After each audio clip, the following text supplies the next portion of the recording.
All right, welcome back, everybody. So today we're going to be talking some more fight announcements. Now, most of these are kind of old news at this point. By old news, I mean like a week or two ago. But we're going to be talking about the fight announcements Dana White did a couple weeks back, about a week or 2 weeks ago, where he just dropped a ton of new fight announcements, a few changes in fights that were already going to happen.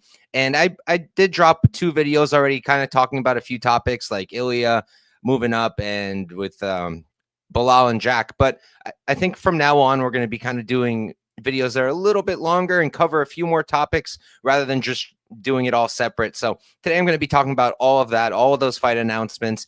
And yeah, let's jump right into it because there's a ton of stuff and it's honestly so good. And it once he dropped it, I was like hanging out with my fiance and I just couldn't get my eyes away from the phone. I was like, you don't understand. This is crazy. I kept telling her, I was like, this is crazy. This is crazy.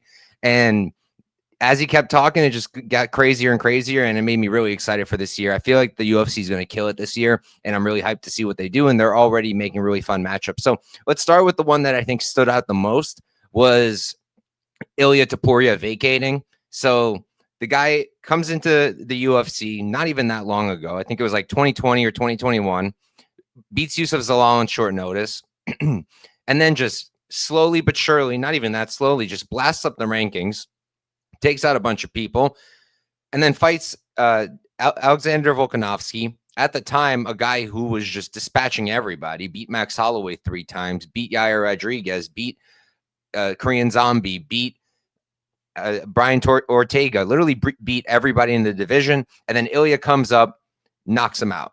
Crazy stuff, becomes the champion. Then Holloway comes, challenges for the title, knocks out Holloway. First man to ever knock down, first man to ever knock out Max Holloway.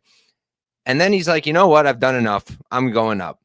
Now, that kind of bugs me a little bit because it's like he's acting like he cleared the division. And yeah, he did take out two of the greatest featherweights of all time. In my opinion, Volk is probably the greatest. Took out both of them and did it by knockout. But I feel like part of being champ isn't just taking out the old guard. It's then also defending against the new guys, the guys who are trying to replace you. And there were some fun matchups for him, Him versus Diego Lopez, yeah, he would have won, but that would have been fun. Him versus Evloev, yeah, he probably would have won, but that would have been fun. And that would have really solidified himself. And like now, I don't think people are going to really call him the greatest featherweight of all time, even though he did beat two of the greatest. It's like it's just not the same because he didn't come and then also defend it. He's just moving up. Now, there was also the question of like, why didn't he just keep the strap at featherweight and then move up to lightweight? And at first, there was like something coming out. I think Diego Lopez actually said it, or he was like, yeah, Dana told everybody that no more double champs. If you want to move up in weight and go after another belt, you have to give up your belt, which was interesting. And some people didn't love it. I actually liked that because I feel like it's just unrealistic for a 2 division champ to be able to defend it in both divisions. I don't think there has been such a champion who is actually able to defend both at the same time and keep going back and forth in weight class. And I don't really think it's super realistic. It holds up divisions, and there's so much talent in the UFC right now in almost every single weight class that it seems silly to kind of hold it up that way. So I actually liked that decision, but turned out it wasn't even a decision. Turned out Dana came out and said, actually, they can do it if they feel like they could do it. They can be a champ in 2 divisions, but they have to be able to defend it and stay active. But I guess long story short is Ilya wanted to move up. I think maybe the weight cut, I heard the weight cut was pretty hard for him. Apparently, even though he's short, he's very dense. He's got a lot of muscles. We know that much. So I can see it being difficult for him to make the weight. And I guess it makes sense. He did take out two of the greatest of all time in the weight class. He was a very, very dominant guy in his division at featherweight. So, screw it. Like, go up to lightweight. Let's see what you can do. And outside of Arman Sarukian, I think he's got the best shot at taking out Islam Topuria. I think him and Arman are the two guys who can beat Islam, and I'm down to see it. I would have liked Arman to get the shot first, but I'm fine with them doing a super fight and doing Topuria versus Islam. There was some talk because Dana didn't want to say for sure that it's going to be Topuria and Islam. I'm assuming because they're negotiating still and they're trying to figure that all out. But I thought maybe that meant that there's also a possibility that Islam will fight either Arman or Charles, and Topuria will fight either somebody like Charles or Poirier. I can't see him fighting Arman. It doesn't make sense. And Ilya's management actually came out and said that he's not doing that. But they said he's not going to fight anybody other than Islam. Islam's manager said Islam won't fight him right away. He has to prove it first. So managers doing managing things. It's going to all come down to the UFC and how these negotiations go. I think they're going to give him Islam straight. I think they're going to do that fight. It doesn't really make a ton of sense to make him fight somebody else first. I mean, if they need someone to like cover a card, or if the timing doesn't match up, Islam wants to fight later, Ilya wants to fight now. I could see like an Ilya Poirier fight. Let Poirier have his retirement fight against a really fun fighter. Let Ilya fight another guy who's got a really big name, who's a star in his own right. That could make some sense. And him versus Charles would be fun too, even though maybe doesn't make the most sense. But I think what makes the most sense is for Ilya to fight Islam, and we will see if they end up actually making that happen, and we'll see how that plays out. But the other announcement in featherweight that has to do with that is, since he's vacating the title, they're going to be doing a title fight between Alexander Volkanovski and Diego Lopez. So that already is like, didn't see that coming, because I knew Volk was sitting out and he was waiting to fight Topuria. It sounded like that was the fight they were going to make, was Topuria versus Volk. And when he moved up, boom, Diego Lopez. So some people are pretty unhappy with that. Some people feel like it shouldn't be Diego. Some people feel like it should be Movsar Evloev. He's undefeated. He's beaten everybody in the featherweight division outside of the guys who are champ. Like, he hasn't fought Max Volk or Topuria, but he beat pretty much everybody else left in the division and beat them pretty solidly. And he beat Diego Lopez, who's fighting for the title. So I personally think it would have made more sense to do Evloev versus Volk, but it's a business at the end of the day. They did everything they could to keep Merab away from the title. They did everything they could to keep Bilal away from the title. They did everything they could to keep Magomed Ankalaev away from the title shot against Pereira, because at the end of the day, it's a business. And while hardcores do like the grappling and the wrestling, some people find it boring. More casual fans don't love it. So I understand. They need to sell tickets. They need to sell pay-per-views. And with Ilya leaving, they had to make an exciting featherweight fight. And I don't think they wanted the risk of Evloev coming out there and just grappling Volk for 5 rounds. No one really wants. I kind of want to see that, but most fans don't really want. More casual fans probably don't want to see that. So instead, they're doing Volk versus Diego, which I think is a sick fight. I feel like Volk really should win unless that chin is just done. I don't necessarily think it's done. Like, getting knocked out by Islam and Topuria is fine. Those are two of the best fighters alive, and both of them hit pretty damn hard, and both of them are good strikers. But Diego hits pretty damn hard too, and Diego's also really explosive. He's not the best or most technical striker. He's kind of far from that, honestly, but he is very explosive, and he does mix it up nicely on the feet. So I could see him catching Volk. Volk's a little bit older. Volk is going to be smaller, and he does seem to be a little bit slower. And once that chin does get cracked, it doesn't mean your chin is gone, but it opens the door to getting knocked out more often. So Diego's definitely live. He's definitely live to knock out Volk. But I think that if he doesn't do it early, Volk is going to take over. I think skill for skill, it's not even quite close. I think the only thing Diego has over Volk is pure jiu-jitsu. He's definitely got the jiu-jitsu advantage over Volk. But we've seen Volk in some crazy submission attempts against Brian Ortega, and that dude doesn't tap. So if Lopez is going to sub him, he's going to have to put him to sleep. And I have a hard time seeing that. Volk is just tough as nails, just fights out of it and keeps going. And everything else is in his advantage. I think he's a better wrestler. He's a much better striker, much more technical. He knows how to fight over 5 rounds, whereas Diego Lopez has not fought 5 rounds. And cardio too. You know, Volk has so much experience going 25 minutes. Diego got tired against Dan Ige, and Dan Ige took the fight on like half an hour notice. He took that fight that day while the fights were going on, took the fight, pulled up, and came in there to fight Diego Lopez and won the 3rd round because Lopez slowed down. So I feel like if Volk doesn't get knocked out early, he's probably going to win that fight. But it's an awesome fight, and I'm really glad they did make it. Like I said, Evloev would have made more sense, but I'm not super mad about it. And realistically, Evloev will get the next shot. Whether Volk wins or Diego wins, they're going to give Evloev the next shot. Volk already said, I'm down to take on Evloev once I win the belt. And I'm sure Diego will be down. I think he's already expressed interest in the past about rematching Evloev. And that could be a fun rematch because Diego took that one on short notice. And I don't really, some people say like, oh, he almost beat I didn't think he almost beat him. I thought Evloev won that fight clearly, but he did make it a really tough fight on short notice when no one really quite gave him a chance. So really excited for the fight. Good stuff for Diego. Honestly, like, you got to give him props. He lost to Evloev, but then he just made a run.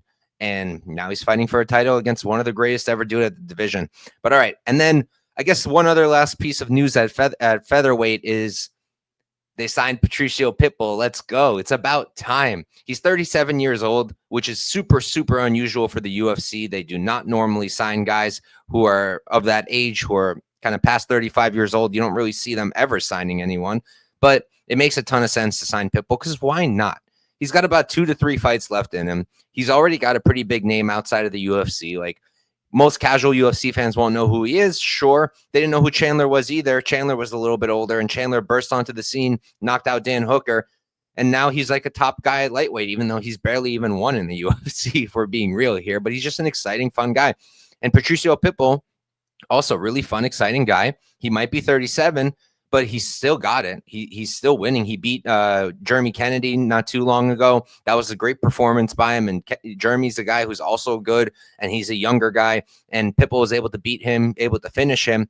And I think Pitbull still got it. And I think that he can win a few fights in the UFC, make a name for himself there, and then retire. And it's a win-win for all parties. You know, it's been his dream apparently to come to the UFC and prove himself at that level. Wasn't going great with the PFL once they took over Bellator. That's a whole nother subject that I've spoken about way too much, and I can't give any more energy to Don Davis and how terrible he is. But I'm glad Pitbull is getting to the UFC, and I think it's a win for the UFC too, because they're getting a guy who comes with some fans already and who's going to give you exciting fights. Like, you don't see very often a boring performance out of Pitbull. He's the guy who comes in there, who's kill or be killed, and I think he's going to bring it. And they gave him a sick matchup, Yair Rodriguez, for his first fight. That's a good fight. You have to favor Yair a little bit. He's younger, he's bigger, he probably hits harder, and he's maybe a better striker, but it's not going to be a blowout on the feet, not even close. Pitbull is going to be very competitive on the feet because he's a very good striker in his own right. And we know Pitbull can wrestle. We know Yair can struggle with the takedown sometimes and with the grappling. Doesn't have the strongest counter grappling game. So I think it's a winnable fight for Pitbull. I'm honestly, I'm eyeing his money line already. The odds are out because the bookies are quick with this stuff. Oh, speaking of which, I also do already have a bet on Alexander Volkanovski. I took it at minus 156 to win 1 unit. Make sure you're in my free Discord, link in the description of this video, and you can get all my bets early. That's where I put my bets, my breakdowns, my notes, and we got 300 people in there talking fights every single day. So make sure you check that out because I did already make a bunch of early bets, and Volk is one of them. Pitbull, I haven't placed it yet just because I think the line might get wider. And I still need to tape it also because there's a chance that I'm saying all this, but then I'm going to tape it and be like, nah, Yair should win, and I want to bet him. So we'll see. I don't know yet in terms of where my head's at with that fight, but I'm really hyped that they signed Pitbull. I think there's a lot of fun fights you can make with him here, and I think it was a good move by the UFC, and I'm really, really glad that he was able to get out of the PFL. All right, and then let's see, what else do we got? So we have a lightweight fight that got announced for the Miami card. I don't remember exactly the date, but Chandler's fighting again, and he's fighting Paddy Pimblay. It's so funny that, like, what was it, a year or 2 years ago, this man was supposed to fight Conor McGregor. He did the Ultimate Fighter with him. They had their whole beef. They built up the fight. They did pressers, and then Conor pulls out. Conor pulls out. Chandler's sitting, waiting, and then he gets Charles, loses to him, and now he's fighting Paddy. he's fighting a guy who's just fringe top 15, top 10 in the lightweight division, and here we are. Realistically, I know everybody's super low on Chandler now, and I get it. He's taken a lot of L's, but he's taken a lot of L's to really, really good competition. Like, we're talking Poirier, Gaethje. We're talking, what else did he lose to? Poirier, Gaethje, he lost to Charles twice, beat Hooker, beat Tony. I think that's it. Unless I'm missing, maybe I'm missing another one, but I don't remember off the top of my head. But now he's getting Paddy, and it's just like, this could look one of two ways, in my opinion. Either Chandler just beats the crap out of Paddy on the feet, just maybe knocks him out, maybe just hurts him a ton, and just beats him over 3 rounds and wins a decision. I could see that. But then I could also kind of see Paddy maybe submitting him. Chandler does get tired. Chandler does make a lot of stupid mistakes, like a lot of them. He can be caught in submission attempts. We've seen that. He can be taken down, even though he's a really good wrestler in his own right. We've seen that. And Patty's really not that good of a wrestler, but he's a very good scrambler. He's got really tricky submissions, and he has improved every aspect of his game a lot. He's a very inactive guy. He's not fighting often, but he does make improvements fight to fight to fight. And I think his striking has come along. But still, right now, I don't think he can compete with Chandler on the feet. That's my personal opinion. I don't know if he can even handle the power of Chandler because I think Chandler still hits really hard. We see this time and time again with aging fighters. Power is usually one of the last things to go. And I don't think Chandler's that far gone in his career where his power is gone. I think he still has it.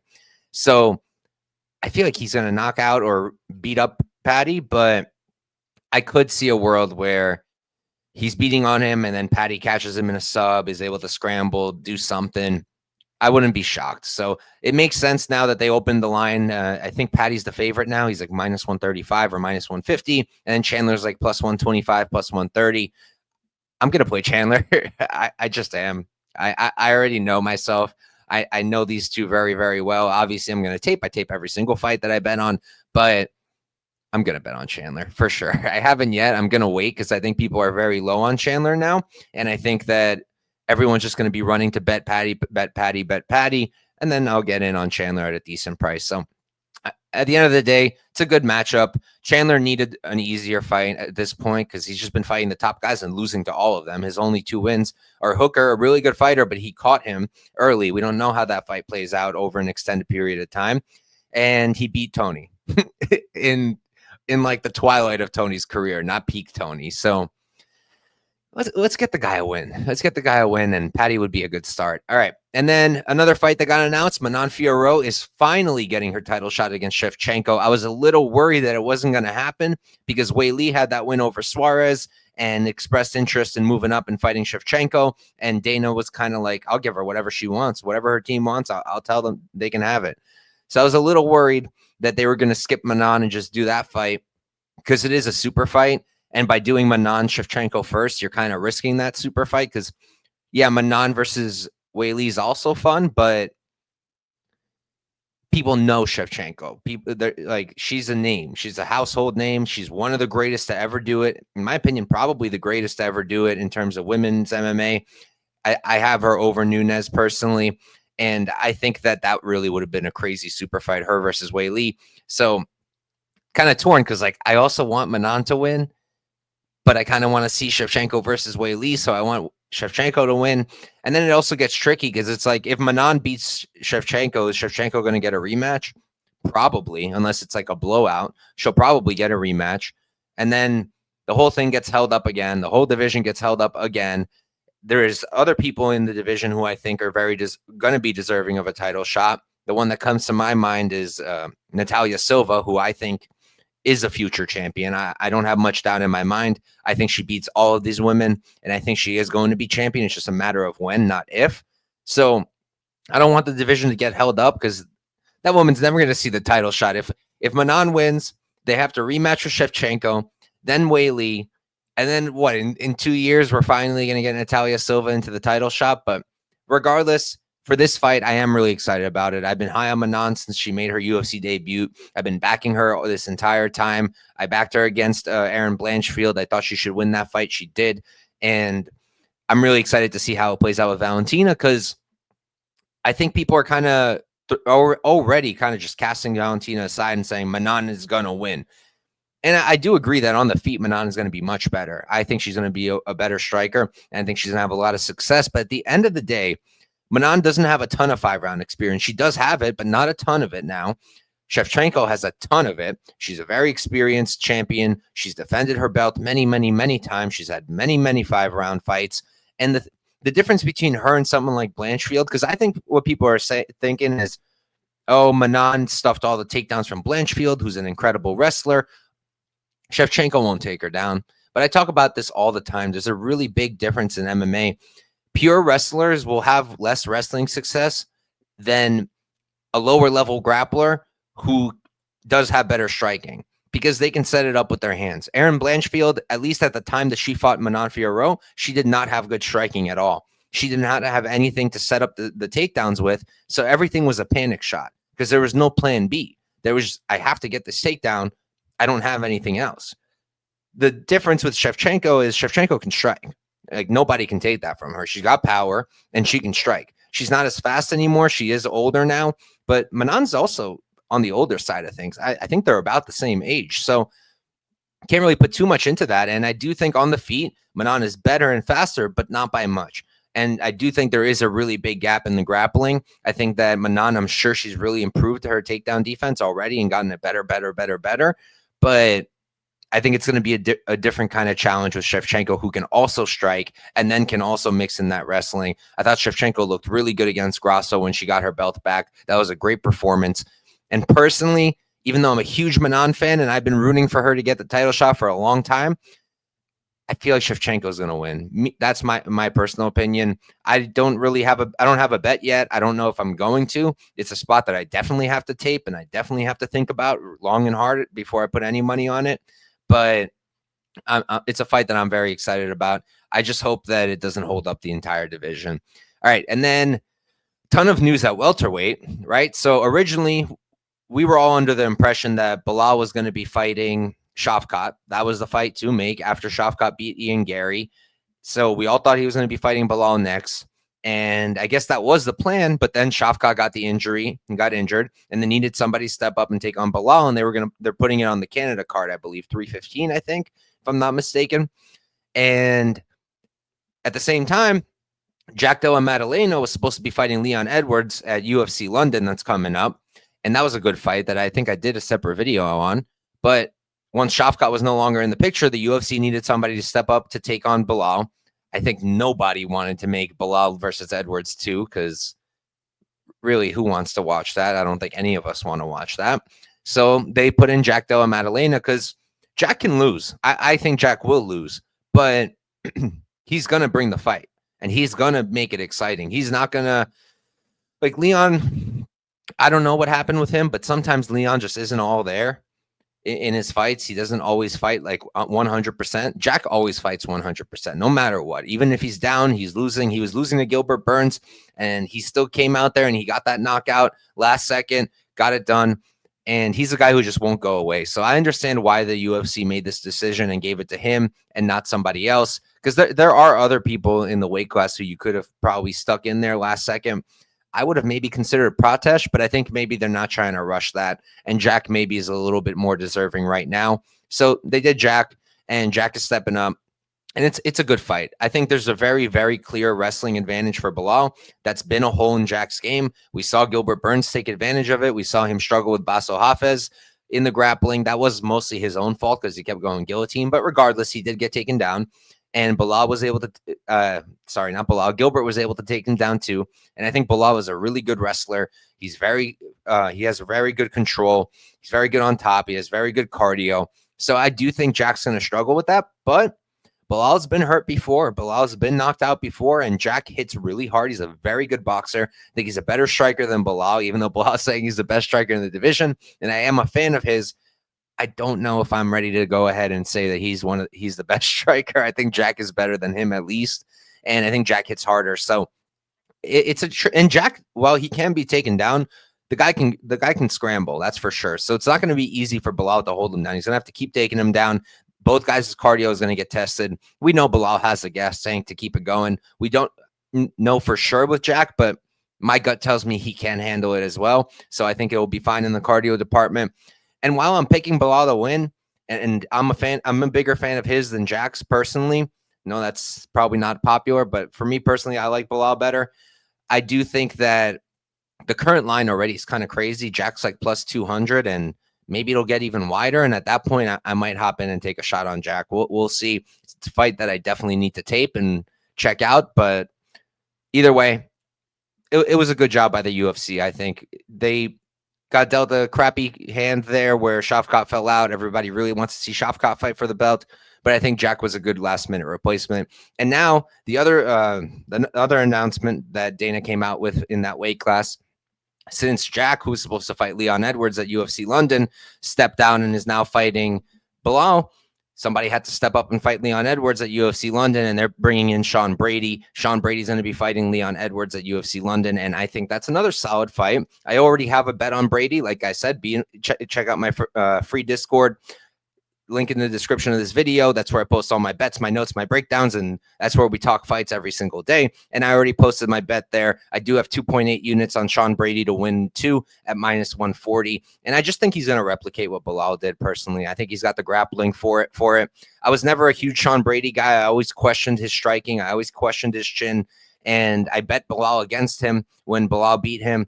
But I think he's improved a lot. And I just think that Leon is kind of stagnant at this point, whereas Sean Brady is not. And he's still moving up in that division and he's still improving. And I think that Sean Brady, while he's not a great striker still, he has gotten better. And I think ultimately Leon just won't be able to stuff the takedown attempts. And I think Sean will take him down over and over and over again. I don't think Sean's going to sub him, but I do think he's going to beat him by decision. And I think it's going to be pretty dominant. So thank you guys for tuning in. That's the fight announcements from Dana White. And make sure to be looking out. I'll be dropping out some more stuff because there's even more fights recently being announced. And we got a lot to talk about. So be on the lookout for that. And thank you guys for tuning in. I'll catch you next time.